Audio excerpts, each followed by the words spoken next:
Assalamualaikum warahmatullahi wabarakatuh. Selamat pagi Bu. Saya di sini ingin wawancara terkait tentang dilema etika dan didikan moral. Yang pertama, selama ini bagaimana Anda Ibu dapat mengidentifikasi kasus-kasus yang merupakan dilema etika? Dilema etika itu kan antara dua kepentingan yang berbeda. Dalam hal itu kan yang satu itu kan bagaimana saya bisa mengidentifikasi itu melalui refleksi baik secara pribadi maupun saya misalnya dengan biaya yang lainnya. Kemudian selain itu juga kita melakukan wawancara dengan pihak-pihak yang terlibat di area pendidikan. Untuk selanjutnya, bagaimana Ibu menjalankan pengambilan keputusan di sekolah Ibu, terutama untuk kasus-kasus di mana ada dua kepentingan yang sama-sama benar atau sama-sama mengandung nilai kepentingan? Jadi itu masalah dilema etika. Jadi kalau setiap sekolah itu pasti punya permasalahan baik dilema etika maupun tidak. Jadi untuk bagaimana cara mengambil keputusannya, pasti pertama kita harus refleksi dulu itu masuk dilema etika atau pendidikan moral. Kemudian setelah itu kita mengadakan musyawarah bersama dengan pihak yang terlibat maupun dengan semua rekan kerja di sekolah. Kemudian kita melakukan analisis terhadap masalah itu, bagaimana baik buruknya terhadap dua masalah itu. Kemudian kita baru mengambil keputusan mana yang paling mungkin bisa dilakukan dan paling memiliki resiko terkecil untuk menjalankan. Oleh Ibu, langkah-langkah atau prosedur seperti apa yang Ibu biasa lakukan? Oke, yang pertama kita harus kenali dulu itu masuk dilema etika atau pendidikan moral. Kalau itu masuk pendidikan moral, berarti sudah jelas itu yang satu pasti salah, yang satu pasti benar. Kalau itu menyangkut dilema etika, kita harus tahu dulu pihak-pihak yang terlibat itu siapa saja. Kemudian kita analisis. Habis setelah dianalisis, kita pengujian dulu mana di antara dua keputusan itu, dua kepentingan itu yang paling memungkinkan kita ambil dan paling memiliki resiko yang terkecil. Kemudian kita musyawarahkan bersama. Setelah kita musyawarahkan bersama, berarti semua yang berkepentingan itu pasti tahu resiko maupun tantangan yang harus diambil. Nah, kalau sudah tahu resiko dan tantangan yang harus diambil, maka kita musyawarahkan mana yang paling mungkin, dan itu yang nanti akan kita ambil sebagai keputusan akhir. Setelah kita ambil sebagai keputusan akhir, kita jalankan bersama sesuai dengan yang kita musyawarahkan, dan itu pasti ada risikonya. Dan semuanya harus melaksanakan sesuai hasil musyawarah. Nanti setelah dilaksanakan masih ada tahap refleksi, apakah pengambilan keputusan yang kita jalankan itu sudah benar atau belum. Jika itu masih belum efektif, maka kita refleksi lagi. Baik, untuk hal-hal apa saja yang selama ini Ibu anggap efektif dalam pengambilan keputusan pada kasus-kasus dilema etika? Oke, sebuah keputusan itu dirasa sebuah keputusan yang efektif jika keputusan itu bisa diterima oleh semua pihak dan bisa dijalankan. Itu yang paling penting, karena sebuah keputusan jika hanya diambil saja tapi tanpa dijalankan itu percuma. Maka semua yang terlibat, semua yang berkepentingan harus bisa menerima dan menjalankan keputusan. Hal-hal apa saja yang selama ini merupakan tantangan dalam pengambilan keputusan pada kasus-kasus yang setiap keputusan itu pasti memiliki tantangan maupun risiko. Jadi tantangan itu antara lain yang pertama, pasti ada pihak yang tidak setuju dengan keputusan yang diambil, itu pasti. Kemudian yang kedua, bagaimana kita bisa menjalankan keputusan itu secara efektif. Jadi kalau hanya dijalankan oleh satu pihak tanpa diikuti oleh pihak yang lain itu percuma, maka semua harus mendukung keputusan itu dan dijalankan bersama. Kemudian yang ketiga, tantangan kita biasanya hanya melaksanakan tanpa refleksi. Maka tantangan yang ketiga adalah kita biasanya tidak melakukan refleksi terhadap keputusan yang sudah kita ambil. Keputusan hanya dijalankan sudah tanpa refleksi. Maka tantangan yang ketiga, kita harus bisa merefleksi keputusan yang sudah diambil. Apakah Ibu memiliki sebuah jadwal tertentu dalam sebuah penyelesaian kasus di 5 etika? Apakah nanti Ibu langsung menyelesaikan di tempat atau nanti misal di sebuah jadwal ada jadwal khusus, memang khusus untuk menangani kasus-kasus di 5 etika tersebut? Untuk menyelesaikannya ada bentuk atau prosedurnya? Oke, jadi ada dua cara. Yang pertama, jika masalah itu urgent dan harus dilaksanakan, harus diambil keputusan pada saat itu juga, maka saya langsung mengambil keputusan pada saat itu juga dan saya koordinasikan langsung. Itu yang pertama, jika masalah itu urgent. Yang kedua, jika itu masih bisa dimusyawarahkan dalam beberapa waktu, maka saya membuat jadwal untuk penyelesaian masalah. Biasanya saya melakukan itu melalui rapat koordinasi yang biasanya kita laksanakan rutin setiap bulan. Maka itu masuk di agenda rapat rutin. Adakah seseorang atau faktor-faktor yang selama ini mempermudah atau membantu Ibu dalam pengambilan keputusan dalam kasus-kasus ini? Oke, faktor pendukungnya itu banyak. Yang pertama, saya pasti terhadap diri sendiri melakukan refleksi. Yang kedua, saya akan meminta bantuan atasan langsung. Kalau saya atasan langsung adalah pengawas, maka saya akan melakukan refleksi bersama pengawas. Kemudian selain itu, jika itu tidak memungkinkan, maka saya akan melakukan refleksi bersama sesama kepala sekolah yang bisa saya ajak untuk berkoordinasi. Kemudian saya akan melakukan musyawarah bersama dengan rekan kerja di sekolah. Jadi bisa melalui atasan langsung, bisa melalui rekan sesama kepala sekolah dan rekan kerja di sekolah. Dari semua hal yang disampaikan, pembelajaran yang misalnya ada masalah dilema etika, ada tidak yang bisa diambil? Oke, dari dilema etika maupun kebutuhan moral itu pasti ada yang bisa kita ambil.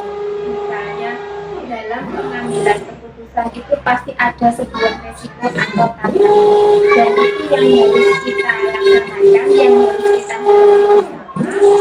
Jadi untuk pengambilan keputusan tidak serta-merta kita pilih satu dan laksanakan tidak, tapi pasti ada resiko di pada saat kita menjalankan keputusan itu. Misalnya keputusan sudah diambil, tapi ada beberapa pihak yang tidak setuju dan tidak melaksanakan keputusan, padahal itu sudah dimusyawarahkan bersama. Yang kedua, ada pihak yang tidak mengikuti jalannya musyawarah sehingga tidak tahu terhadap hasil keputusan musyawarah. Sehingga ketika keputusan itu dijalankan, pihak yang tidak mengikuti musyawarah tidak tahu dan tidak menjalankan, dan itu menjadi resiko tersendiri. Kemudian untuk pengalaman dari keputusan-keputusan yang panjenengan ambil itu, ada nggak yang sesuatu yang bisa diambil? Iya, poin utamanya adalah setiap keputusan pasti ada resikonya. Setiap keputusan pasti ada resiko dan itu harus kita jalankan. Ketika itu dijalankan ada resiko, harus kita refleksikan kembali. Gini Bu, matur nuwun atas waktunya, sudah menjawab pertanyaan dari saya untuk memenuhi tugas CGP ini.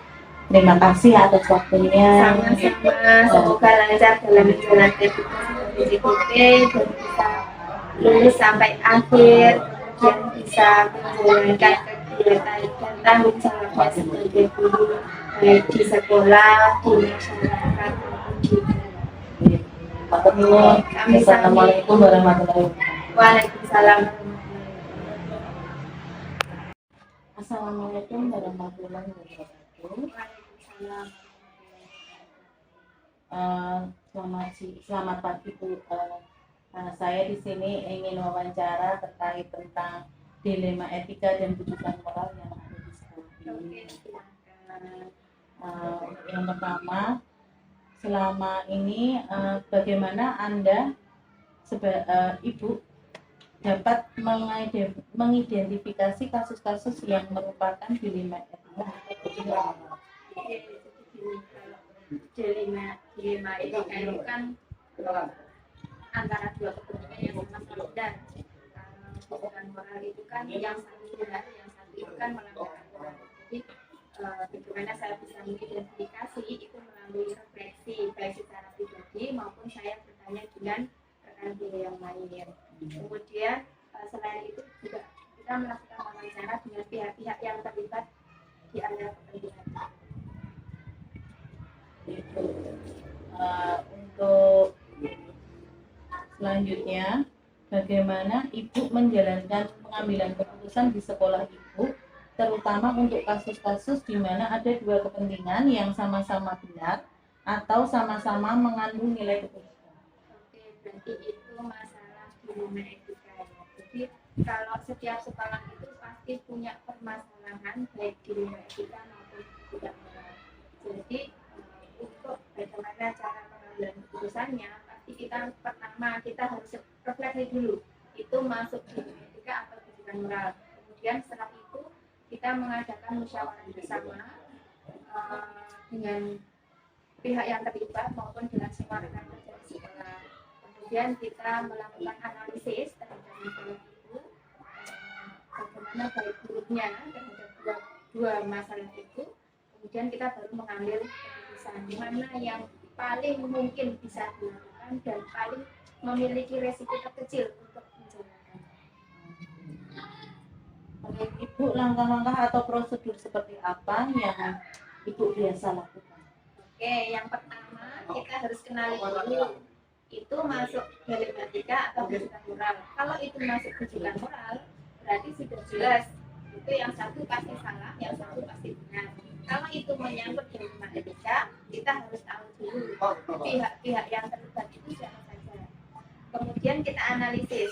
Habis setelah dianalisis, kita pengujian dulu mana di antara dua keputusan itu, dua kepentingan itu yang paling memungkinkan kita ambil dan paling memiliki resiko yang terkecil. Kemudian kita musyawarahkan bersama. Setelah kita musyawarahkan bersama, berarti semua yang berkepentingan itu pasti tahu resiko maupun tantangan yang harus diambil. Nah, kalau sudah tahu resiko dan tantangan yang harus diambil, maka kita musyawarahkan mana yang paling mungkin dan itu yang nanti akan kita ambil sebagai keputusan akhir. Setelah kita ambil sebagai keputusan akhir, kita jalankan bersama sesuai dengan yang kita musyawarahkan dan itu pasti ada risikonya. Dan semuanya harus melaksanakan sesuai hasil musyawarah. Nanti setelah dilaksanakan masih ada tahap refleksi apakah pengambilan keputusan yang kita jalankan itu sudah benar atau belum. Jika itu masih belum efektif, maka kita refleksi lagi. Baik, untuk hal-hal apa saja yang selama ini Ibu anggap efektif dalam pengambilan keputusan pada kasus-kasus dilema etika? Oke, sebuah keputusan itu dirasa sebuah keputusan yang efektif jika keputusan itu bisa diterima oleh semua pihak dan bisa dijalankan. Itu yang paling penting karena sebuah keputusan jika hanya diambil saja tapi tanpa dijalankan itu percuma. Maka semua yang terlibat, semua yang berkepentingan harus bisa menerima dan menjalankan keputusan. Hal-hal apa saja yang selama ini merupakan tantangan dalam pengambilan keputusan pada kasus-kasus yang setiap keputusan itu pasti memiliki tantangan maupun resiko. Jadi tantangan itu antara lain yang pertama pasti ada pihak yang tidak setuju dengan keputusan yang diambil, itu pasti. Kemudian yang kedua, bagaimana kita bisa menjalankan keputusan itu secara efektif. Jadi kalau hanya dijalankan oleh satu pihak tanpa diikuti oleh pihak yang lain itu percuma. Maka semua semua harus mendukung keputusan itu dan dijalankan bersama. Kemudian yang ketiga, tantangan kita biasanya hanya melaksanakan tanpa refleksi. Maka tantangan yang ketiga adalah kita biasanya tidak melakukan refleksi terhadap keputusan yang sudah kita ambil. Keputusan hanya dijalankan sudah tanpa refleksi. Maka tantangan yang ketiga, kita harus bisa merefleksi keputusan yang sudah diambil. Apakah Ibu memiliki sebuah jadwal tertentu dalam sebuah penyelesaian kasus di 5 etika? Apakah nanti Ibu langsung menyelesaikan di tempat atau nanti misal di sebuah jadwal ada jadwal khusus, memang khusus untuk menangani kasus-kasus di 5 etika tersebut? Untuk menyelesaikannya ada bentuk atau prosedurnya?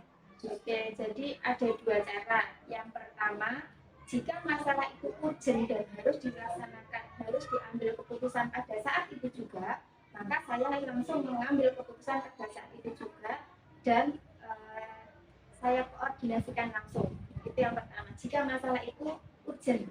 Yang kedua, jika itu masih bisa dimusyawarahkan dalam beberapa waktu, maka saya membuat jadwal untuk penyelesaian masalah. Biasanya saya melakukan itu melalui rapat koordinasi yang biasanya kita laksanakan rutin setiap bulan. Maka itu masuk di agenda rapat rutin. Adakah seseorang atau faktor-faktor yang selama ini mempermudah atau membantu Ibu dalam pengambilan keputusan dalam kasus-kasus ini? Oke, faktor pendukungnya itu banyak. Yang pertama, saya pasti terhadap diri sendiri melakukan refleksi. Yang kedua, saya akan meminta bantuan atasan langsung. Kalau saya atasan langsung adalah pengawas, maka saya akan melakukan refleksi bersama pengawas.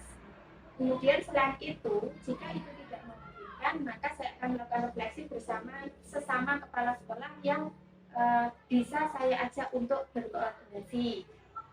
Kemudian saya akan melakukan musyawarah bersama dengan rekan kerja di sekolah.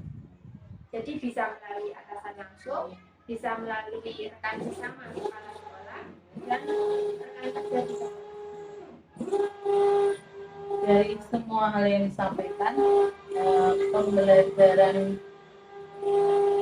yang misalnya ada masalah dilema etika, ada tidak yang bisa diambil?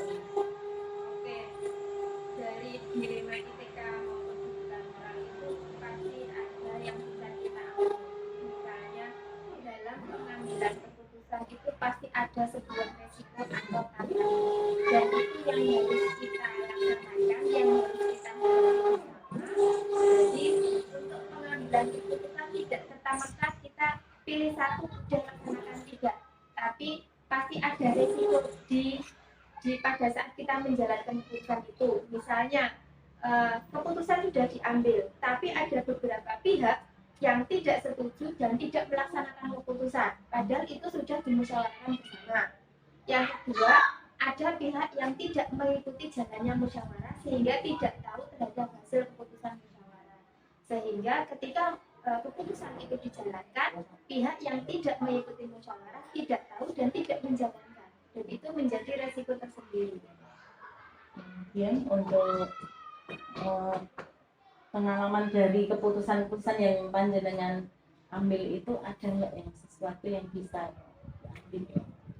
Iya, poin utamanya adalah setiap keputusan pasti ada resikonya. Setiap keputusan pasti ada resiko dan itu harus kita jalankan. Ketika itu dijalankan ada resiko, harus kita refleksikan kembali. Gini Bu, matur nuwun atas waktunya, sudah menjawab pertanyaan dari saya untuk memenuhi tugas CGP ini. Terima kasih atas waktunya. Sama-sama, semoga lancar dalam menjalankan tugas CGP dan bisa lulus sampai akhir, dan bisa menjalankan kegiatan dan tanggung jawabnya sebagai guru, baik di sekolah, di masyarakat maupun di Assalamualaikum warahmatullahi wabarakatuh. Waalaikumsalam.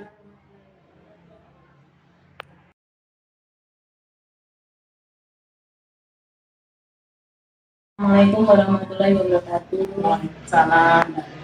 Ya, Sehat. Alhamdulillah Ibu.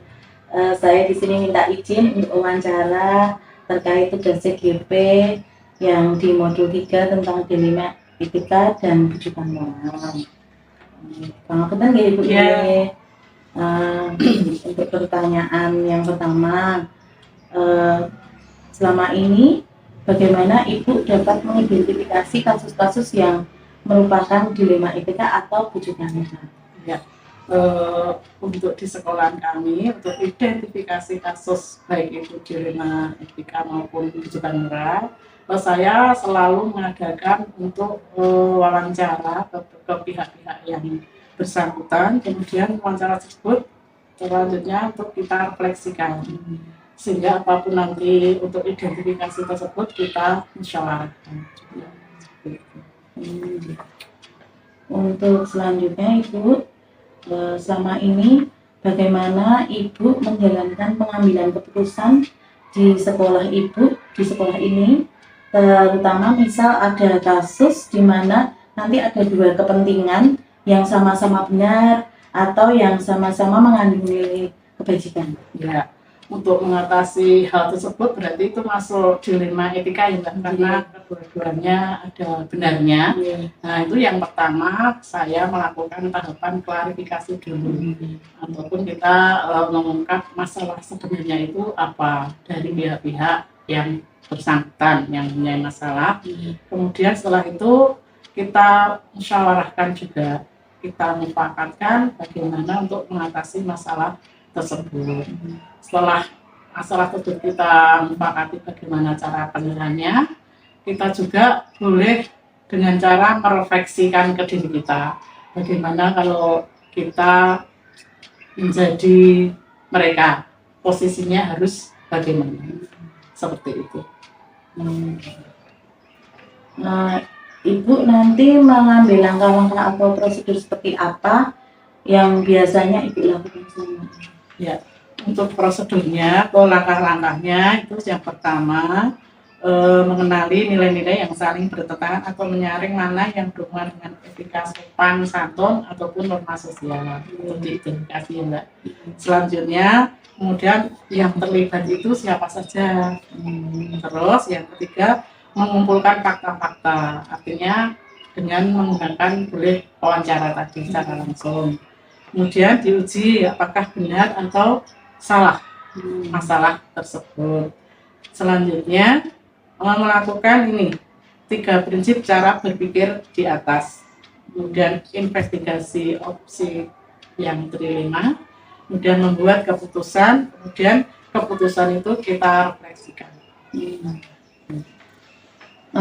Untuk hal-hal yang selama ini Ibu anggap efektif dalam pengambilan keputusan di kasus-kasus yang sudah ada yang di sekolah ini dalam kasus dilema etika, Ibu Ibu. Untuk pengambilan yang secara efektif, yang pertama tadi kita harus wawancara, melibatkan semua pihak yang terlibat dalam kasus tersebut.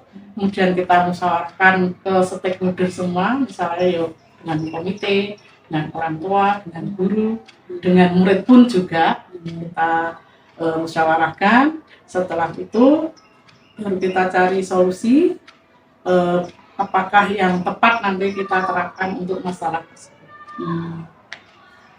Hal-hal yang Ibu yang merupakan yang dianggap Ibu sebagai tantangan dalam pengambilan keputusan, misal ada satu kasus di sekolah Ibu, itu apa?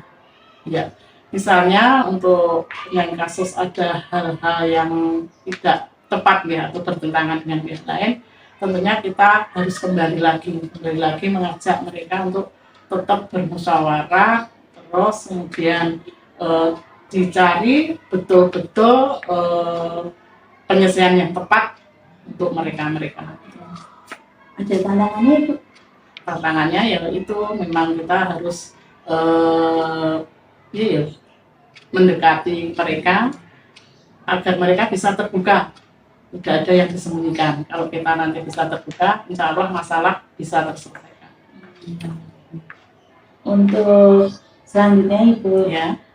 Apakah Ibu memiliki sebuah jadwal tertentu untuk misal ada suatu kasus nanti Ibu menggunakan jadwal tertentu atau nanti Ibu langsung di tempat diputuskan atau nanti memang ada prosedurnya tertentu dalam Ibu mengambil keputusan. Ya, untuk penjadwalan secara umum untuk kasus dilema ataupun rujukan moral itu tidak ada yang tidak menjadwalkan secara khusus. Namun apabila masalah tersebut urgent, harus segera saya selesaikan.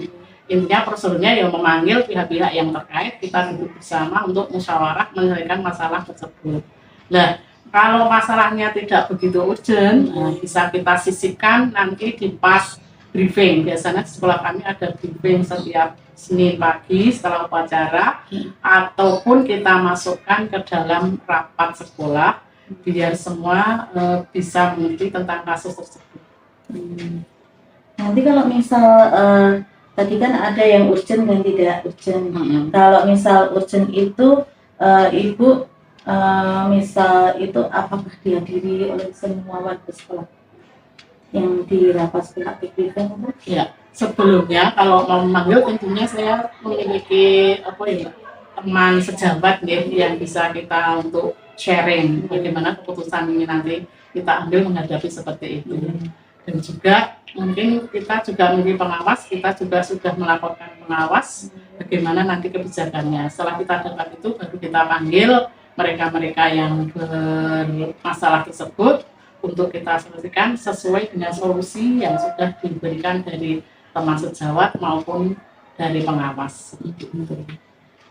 Nanti adakah seseorang yang misalnya faktor-faktor yang mempermudah atau membantu Ibu dalam pengambilan keputusan dalam kasus-kasus? Ya, sudah saya sampaikan di awal tadi ya. Jadi kami untuk kepala sekolah dalam menghadapi kasus ini juga memiliki wadah nih Mbak, yaitu di K3S tingkat Korwil. Nah, di sana ada tempat untuk saling sharing tadi, sharing masalah di sekolah, karena di sekolah itu pasti ada masalah. Kita sharing, kita temukan bagaimana cara pemecahan masalahnya. Nah, kalau di MKKS belum terpecahkan, kita bisa minta saran dan bimbingan dari pengawas. Nah, itu tadi dua yang untuk kita saling sharing. Kalau misal di sekolah mungkin ada di sekolah ada ini komite sekolah. Kemudian dari semua hal yang Ibu sampaikan, mungkin ada sesuatu yang bisa Ibu ambil misal dalam pengalaman Ibu dalam mengambil keputusan. Ya, dalam mengambil keputusan memang banyak resiko yang harus kita ambil ya Mbak. Tapi mudah-mudahan pasti dan kita pastikan mudah-mudahan apa yang kita ambil semua pihak yang bersangkutan bisa menerima dengan legowo. Jadi diminimalisir semua itu adil, tidak berpihak ke salah satu dalam keputusannya. Jadi pembelajaran yang Ibu sampaikan tadi adalah di mana kita harus dalam mengambil keputusan itu tidak memihak salah satu, harus bersikap adil, jujur seperti itu. Itu sekian beberapa pertanyaan terkait tentang dilema etika dan rujukan moral. Terima kasih atas waktunya. Mohon maaf telah mengganggu waktunya. Jadi ini tadi sudah bisa saya rekam dan saya tentukan besok untuk pemenuhan tugas tersebut. Oke, selanjutnya saya hanya bisa berdoa mudah-mudahan nanti Mbak Lia ke depan lancar dan sukses. Oke, matur nuwun Ibu. Waalaikumsalam warahmatullahi wabarakatuh.